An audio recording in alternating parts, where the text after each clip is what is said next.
ছোট বাচ্চা নিয়ে কাজ করতে যতই অসুবিধা হোক না কেন, সংসারের কাজ কিন্তু করতেই হবে। হ্যালো বন্ধুরা, সকাল সকাল আমি কিন্তু একটা ছোট্ট মিনি ব্লগ নিয়ে আবারও তোমাদের সামনে চলে এসেছি। তো দেখো, সৃজাকে আমি কিন্তু রেডি করে স্কুলে পাঠিয়ে দিয়েছি। তারপর মামাও ঘুম থেকে উঠে গেছিলো।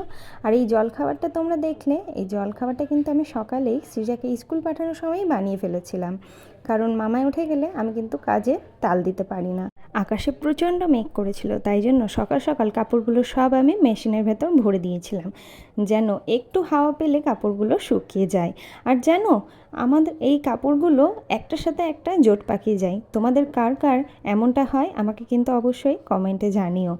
একটা করে কাপড় আলাদা করে মেশিন থেকে বের করতে হয়, না তো ছাদে নিয়ে গিয়ে মেলার সময় খুব সমস্যার সৃষ্টি হয়ে যায়। মামাই তার মধ্যে একটু বদমাশিও করছিল। তো যাই হোক, দেখো আমি কেমন করে ওকে নিয়ে যাই ছাদে।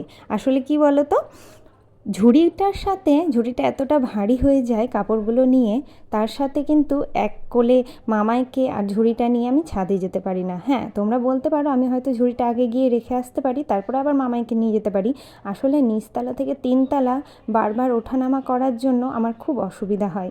তাই জন্য আমি একসাথেই দুটোকে নিয়ে চলে যাই, ঝুড়ির ভেতর ভরে দিই, এতে মামাইও পড়ে না আর ও খুব মজা পায়।